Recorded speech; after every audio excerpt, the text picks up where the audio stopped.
Hello, and welcome to today's discussion on bias, barriers, and ethical AI, what public servants need to know. My name is Shea Okrudo Malcolm. I'm a Senior Director within Communication Security Establishment Canada. Similar to other organizations, AI is top of mind for us as well. But before we begin, I do want to acknowledge that we are here in Ottawa on the traditional unceded territory of the Algonquin and Anishinaabe people. Wherever you are, I encourage you to think about the presence of Indigenous people, past and present, who call this land home, because we cannot reconcile what we do not acknowledge. I'm here with Abdi Aidid, Assistant Professor at the University of Toronto, Faculty of Law. He's also the Canada Research Chair in Artificial Intelligence and Access to Justice.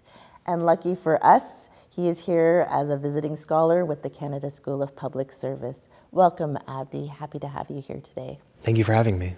So the focus I mentioned is really on bias, barriers, and ethical AI, and what we as public servants should really know about this. And some have said, the next 10 years of AI is going to be the most disruptive compared to the last 50 years of computing.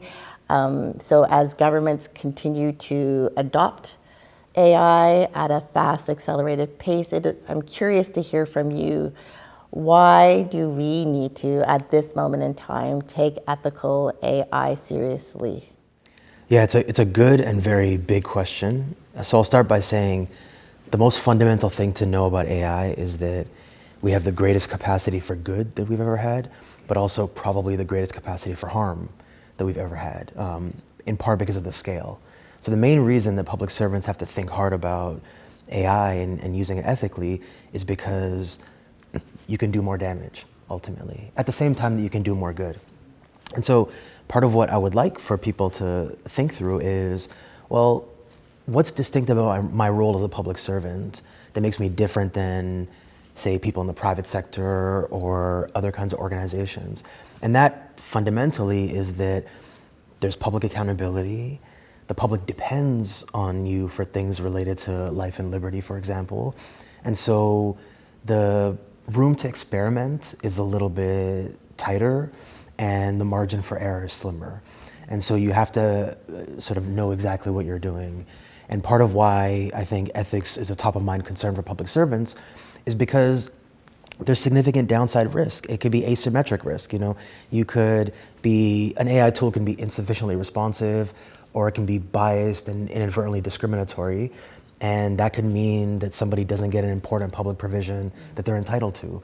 And so there's an acute risk of harm, and it can happen at scale. Abdi, there's a lot of discussion around algorithmic bias. So from your perspective, what does this look like within the public service, but also for individuals and communities that rely on the government for programming and services? Yeah. So algorithmic bias, to be clear, is one kind of bias that AI can bring about. Algorithmic bias in particular typically refers to the risk of projecting things in historical data forward in ways that maybe are undesirable. So if you imagine how a predictive algorithm works, think about your credit card company. What they'll do is to decide what your credit limit should be, they'll look at your spending history, your income, but also they'll reconcile that against their data about what people with similar spending histories and similar incomes have done, and whether they're a high risk of default. And they'll use that historical data to make a prediction about what you're going to do in the future. Now imagine doing that in an area that's socially fraught, right? I think about criminal justice a lot. If we were to try to predict who's likely to be arrested in the future, right? Well, what's lurking in that history that we would use to train the model? It's, for example, a bunch of data evidencing racial inequities in arrests, right, or in convictions. In Broward County, Florida, they used a tool to try to predict one's likelihood of recidivating or committing another crime for things like post-release conditions. And the technology was identifying Black first-time offenders at being greater risk of reoffending than white offenders with longer criminal histories, right? And so you look at that and you say, that's a racially inequitable outcome. But really, it's just projecting the historical data of arrests and convictions in Broward County, Florida forward. It's holding the predictive mirror up. So that's one kind of bias, the algorithmic bias. But often in government, you're using generative AI tools. Yes. Things like large language models, which Yes. have which have actually, I would say, that those same risks of bias, but also new ones because you're doing things like trying to approximate human language through technology. And so think about all the ways, the clunky ways, the insensitive ways that we can use language. I think people know what LLMs are by now, but technically they're very complicated. Imagine the word cat for you and I is CAT, but to a large language model, cat is not just CAT, it's a long number sequence, a unique number sequence. And then every different type of use of the word cat has a different unique number sequence. So you can tell by geographic coordinates what cities are close together. Yes. If you were to map them, if New York and Toronto are 0.11 and 0.22, but Paris is 0.55, you know that Paris is further away from New York and Toronto than they are to each other, right? So imagine every word in the English language or any language has a unique identifier, and you were to map it into a theoretical word space like geographic coordinates, right? You would start to see words with similar meanings being close together.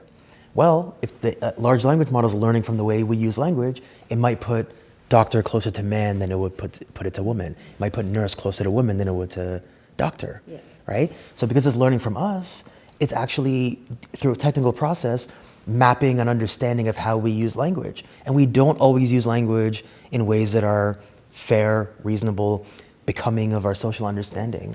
And so there's that risk that's inherent in it. At the same time, technologists don't like that.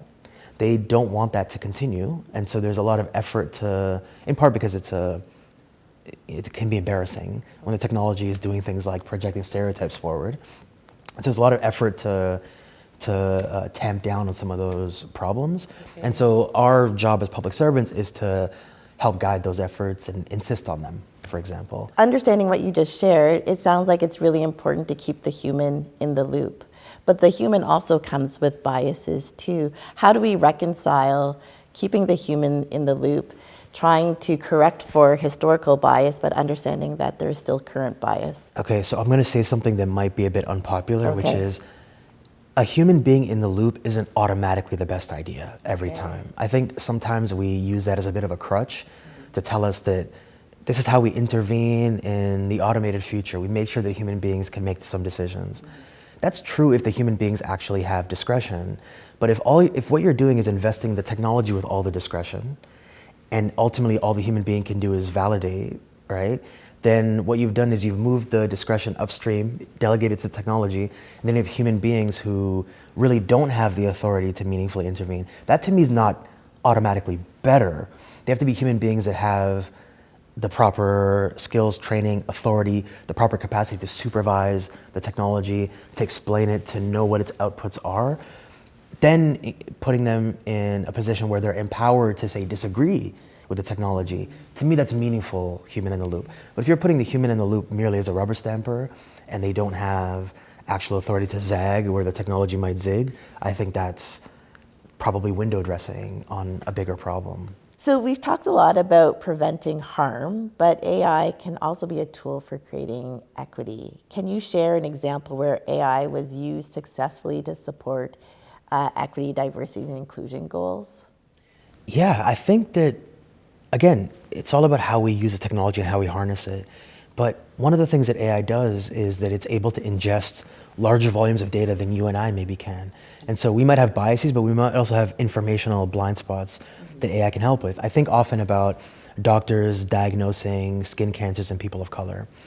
It's actually quite hard, and for a long time was an area of lower performance for doctors to be able to diagnose things like melanoma in, say, Black people, in part because the heuristic tools that people were using, discoloration,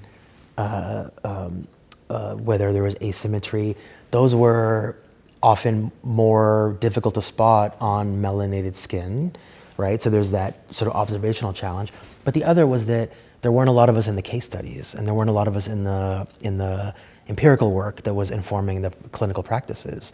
And so if you're a doctor and you actually just want to spot every possible thing which could pose a risk to your patient, then technology can help you quickly synthesize a much larger universe of information. Not just that, it can give you things like scripts for what kinds of questions to ask to detect issues that are outside of your sort of typical zone of questioning. And so there's actual ways in which we can use technology assistively. It all depends really on how, I should say, it depends on where you point the technology. Because we could use that same thing as a bloodless triaging tool, and maybe we wouldn't have the same benefits.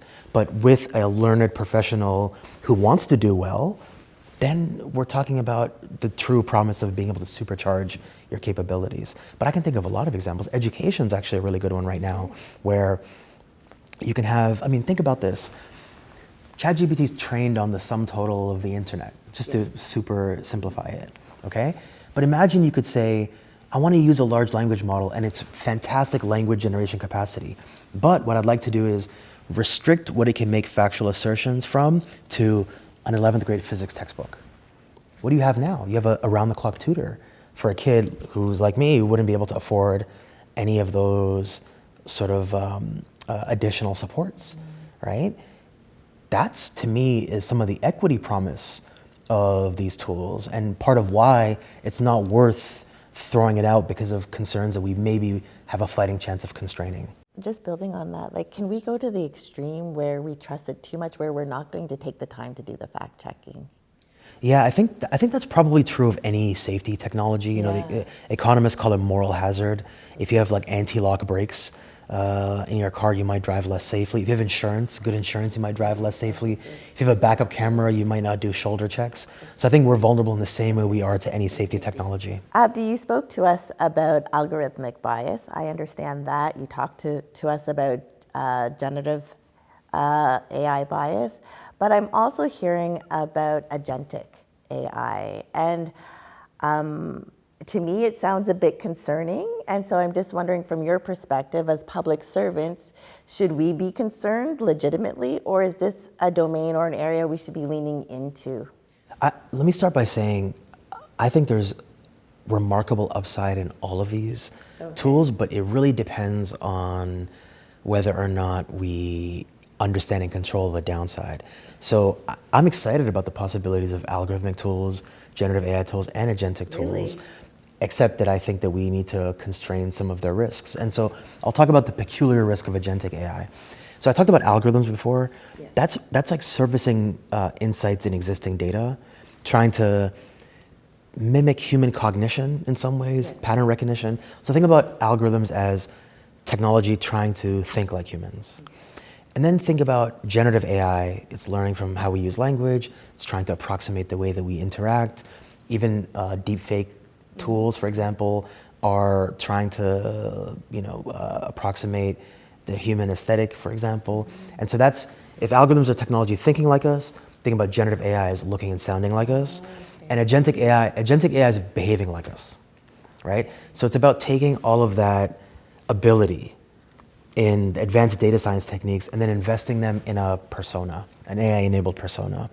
So what's going to happen is that the technology is going to be capable, it already is, of engaging in these multi-step tasks or transactions without supervision at any one constituent step. So today, if you want to do research, you might go to your computer and you might open up your browser and run some searches, and you open up a Word document and you put some stuff in the Word document, and maybe you open up a new one where you're writing the draft. Imagine the technology can perform all of those tasks, but without you having to give it discrete instruction to open the document or to copy the stuff into the document or to run the searches, right? And I mean, the best way I can describe it is, do you remember when you used to call tech support some time ago, and they'd be like, is it okay if I remote into your computer? Then you start to see the cursor moving around your computer. Think about technology being able to do that, but with all of the insights of big data, right? And so, and on top of that, with instructions that are appropriate for a given persona. And so if you're talking about a agentic tool that's a call center agent, that it's going to approximate what we understand based on data and based on observation to be the mannerisms of a call center agent, the ideas about what makes a call center agent good, but it's also leveraging all of this historical data, right? And so the possibilities of agentic tools are high responsiveness. The possibility of agentic tools are more end-to-end task completion. For the public service, that can also mean a front line with the public that is informed and highly responsive and adaptable and can route people and direct them appropriately. Now, the risks are many. One major risk, of course, is in thinking through the personas that we do things like import stereotypes, because we have to make determinations about what those appropriate personas are. And even if it doesn't end up stereotyping, we could flatten or narrow what are complicated types of roles, for example, right? So that's a risk. And then it just imports a lot of the same risks because of the data being the core engine. And so I think that we don't need to necessarily think about agentic AI as posing distinct problems, but potentially compounding ones if we don't resolve them when we're using other types of AI.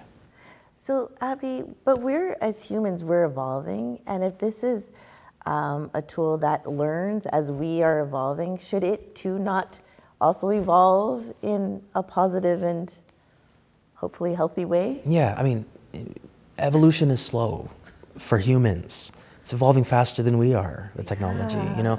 We think about unconscious bias, right? Yes. If you've ever had a conversation with someone who you suspect is harboring some biases, they have a very hard time accepting it. And often in the conversation, you get to a place where you're like, maybe the only thing that can work here is if there was some possible consequence for you continuing to behave that way. Because you can't tell them to like go back to their childhood and totally reimagine what it's like to live with people on a footing of kindness and equity, But the technology, we can actually do everything from erase its memory and reprogram it to create arbitrary rules and consequences to discipline it, right? And so there's ways in which it can be more flexible, but also it can also shine a light on some of our wrongdoing. Yeah. So I talked earlier about the predictive mirror that algorithms, for example, can hold up to us. Well, I'll give you an example from the legal community. Judges will very often say things like, I can't trust an algorithm. I don't know what it's thinking. Well, I don't actually know what a given judge is thinking either. I don't know what underlying biases they might have. I don't know how they might feel about me. I hope through legal reasoning and through them having to justify decisions via case law that I can, move even the most biased person safely into a terrain that I can interact with. But it's not a guarantee at the same time. And so there's a way in which we look at the technology and say that thing has a greater propensity for bias than we do. But that might not necessarily be the case. And even if it is the case, there are sort of technological ways to intervene and fix some of those things if we're willing. Abdi, from what I'm hearing from you, agentic AI, similar to humans, can conduct tasks end to end without supervision. However, humans have consequential accountability. Should we be instilling and developing frameworks of consequential accountabilities for agentic AI? Yeah, I think that's exactly the right question. And the reason why is because sometimes we look at what something can do and we stop asking the question about what it should do, right? So my daughter is 7 years old. She can technically do all the tasks involved in going to a grocery store, picking up food that she wants, and maybe with some prep, she can figure out a way to pay for it at the front desk, right? But should she be doing that? There's a safety issue to her going to the grocery store alone. There's a question of what choices she's gonna make. For example, is she gonna buy healthy items that she should really be eating, or is she just gonna get a bunch of, gushers and juice boxes and those kinds of things, right? And then I think here's what's core to it. Is there somebody that's better positioned to do that work that isn't her? Those are still the questions to ask, even though the agentic tools can technically perform the tasks, right? And so for me, there's a question of what's technically possible, then there's what's normatively desirable. So that's a first threshold thing to think about. More to your point about accountability, this is a problem that we didn't quite figure out when we had a chance to in the world of sort of automated technologies, right? Where we didn't exactly know where to place liability? Is it on the manufacturer, the developer? Is it on the end user?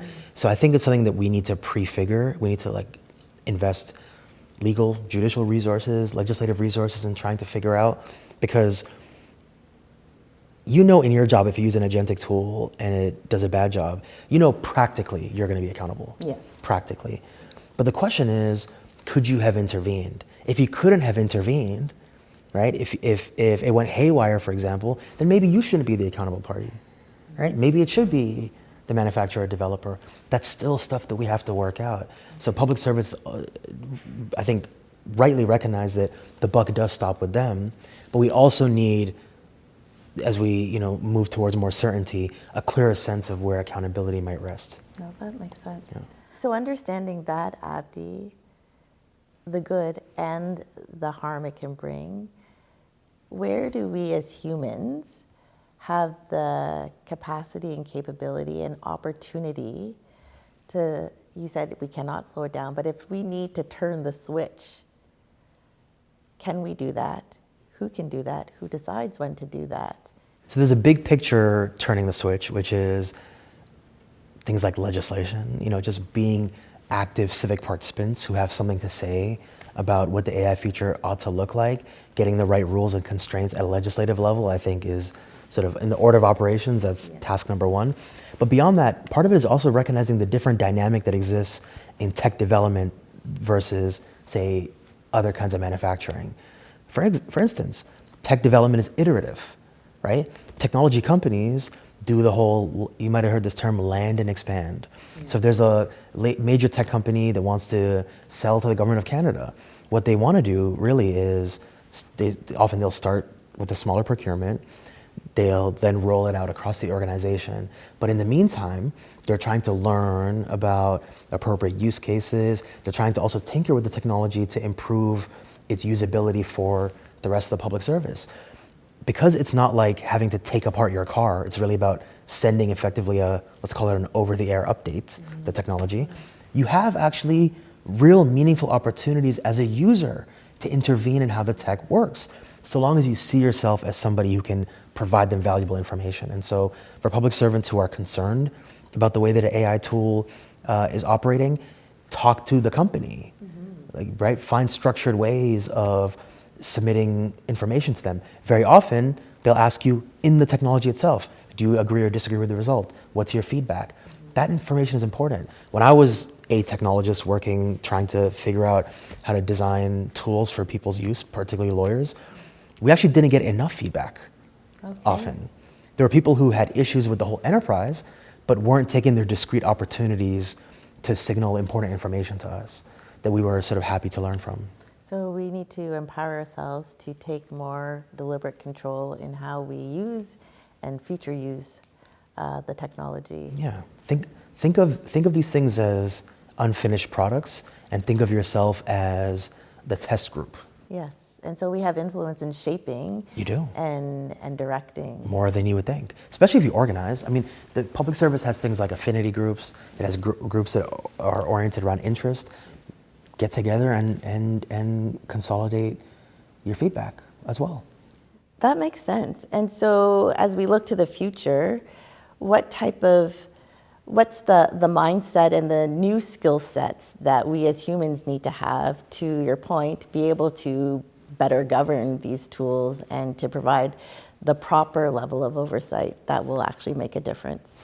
I will say that I think that the technology that underlies AI is probably going to be mostly invisible soon. What I mean by that is we are not walking around the world thinking that hard about technological processes that underlie most of the things that we use and do, right? In fact, I would say we're fundamentally incurious about most technology and how it works.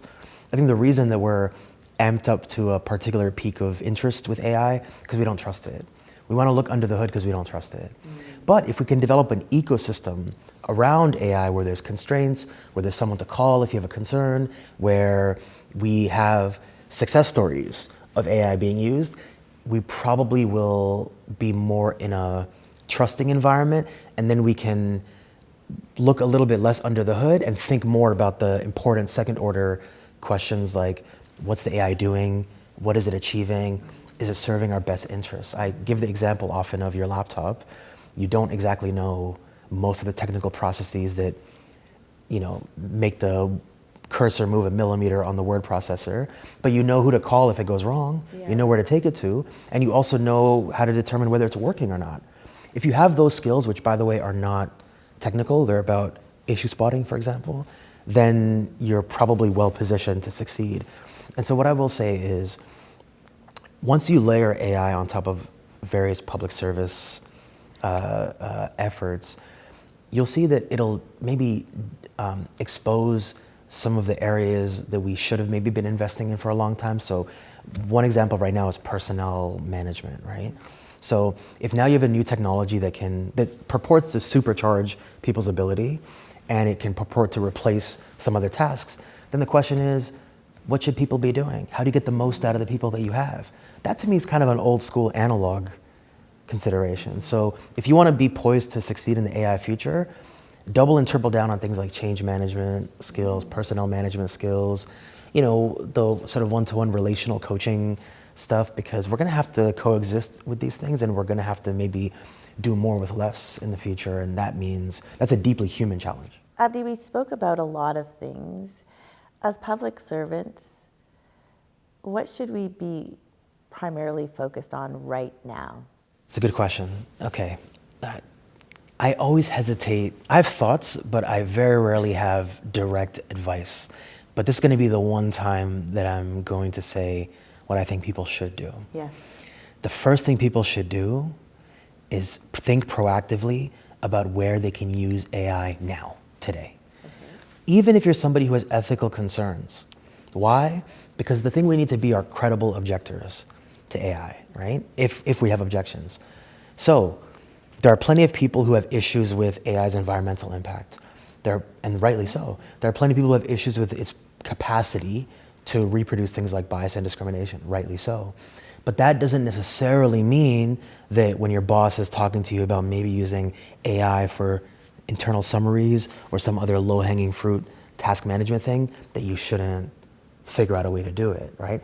Ask yourself, what are the things that I'm truly concerned about versus what are things that I'm just averse to because I don't like the technology? Think about ways to proactively use AI for all of the low-stakes stuff that don't implicate the bigger ethical questions, right? That way you're a credible objector when you do have an ethical concern, right? You don't seem like a Luddite or someone who is averse to the whole enterprise.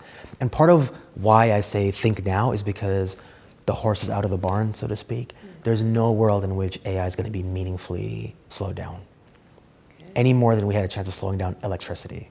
The economic case for it is just too compelling. And as a matter of policy, there isn't a country in the world that isn't thinking proactively about ways that it can use AI for things like economic growth. And so there is neither the technological possibility of slowing it down, the economic rationale, or the public policy appetite to slow it down. So it's going to be a part of your life. And so start by making a list of things that you can use AI for, and maybe which things might be AI first. As we look ahead, what is the one mindset or practice public servants need to adopt to ensure AI strengthens rather than undermines trust in government? Mm-hmm.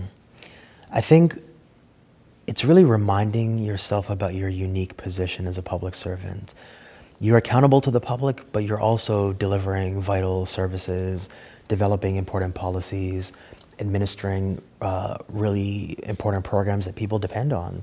And so in the same way that should remind you when it's time to sort of hit the brakes on technologization, it should also encourage you to think about ways that you could use it to better discharge that obligation.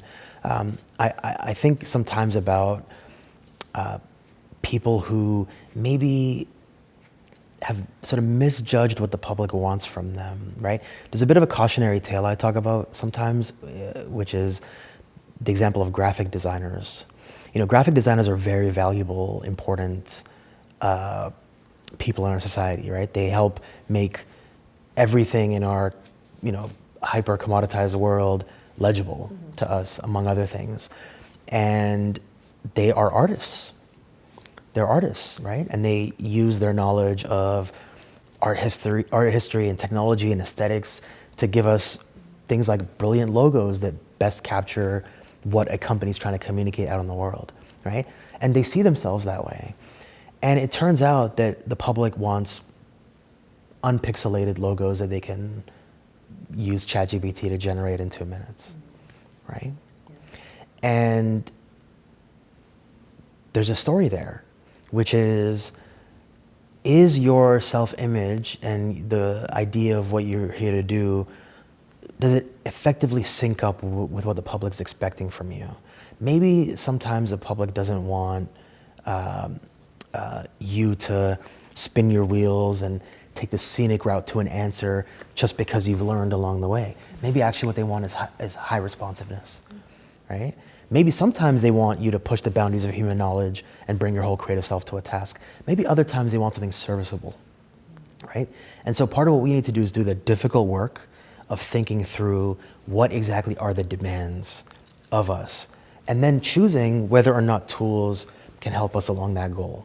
Abdi, as we sit here in the Big Data Analytics Center, it's clear we are leaning into this space. However, Canadians may not be at the same rate or pace leaning in with us. How do we help increase the trustworthiness of AI with Canadian citizens as we look to modernize our programs and services and create that digital mindset? Yeah, I think that trust is really a function of minimizing error and horror stories, frankly. I think that distrust for AI comes from people hearing about things that have gone wrong. And so if you have the mindset of how do we reduce error, how do we be extra careful in circumstances where the AI is operating in an area that's already a little socially fraught, I think focusing on error minimization is probably the first way that we can start by engendering trust. So, for example, if it is the case that we're going to be using agentic AI solutions to respond to things like public inquiries or even calls that the public might make into the revenue agency or into some other, Service Canada, for example, then maybe we don't just say the AI is going to respond to all inquiries. Maybe we say some of them are going to be AI first. For example, if it's routing you to other information, that's good for AI. But if it's about giving you direct advice that's sort of bespoke for your circumstances, then maybe that's where you get routed to a person. And so us disambiguating and saying what are the places that generate the most error and how can we ease our way into using AI in those contexts, and what are the ones that AI is perfectly well suited for, how do we use it now, I think is like one of the first ways to engender trust is to do it really well. But there's another thing about trust, which I think is more like psychosocial and cultural, which is we have to change our relationship to technology in general. So AI is not like hardware. It's not even really like software, right? It's a little bit more like a junior colleague in some ways, right? So think about large language models. What do you notice when you're talking to a tool like GPT? It has like the earnest kind of tone that somebody has when they know what they're talking about. But if you think about the phenomenon of hallucinations, it also hesitates to tell you when it doesn't know what it's talking about or when it doesn't have sufficient information, which is like every overzealous junior colleague you've ever had. And so what do you do in that context? You trust but verify. You double check factual assertions. You make sure there's layers of review. You don't just pass off what your most junior colleague who just started, day one of their internship, you don't just pass on what they've done to the client or to the prime minister or to the public. You build in structures to get the most out of that person, recognizing their limitations, which is a different relationship, a different posture than we have to technology. We think of technology in these binary states of success or failure. Did it get it right or not? Which might work for when you're talking about hitting the space bar on your laptop. It doesn't work. Okay, it's broken. That's the same way we think about a doorknob. Like, you turn it, does it disengage the latching mechanism? Okay. But if your junior colleague brings you a memo and it's fine, but could use some additional work, do you say, task failed? Or do you iterate with them? Do you dialogue with them? You work with them? And so if we have that relationship to AI, which is that we are a player in a back and forth dynamic that requires some iteration, it's dialogical, then I think we can get the most out of it. And that's, I think, a cultural and mindset shift that we have to develop. Thank you, Abdi. Thanks for having me. It was a good discussion.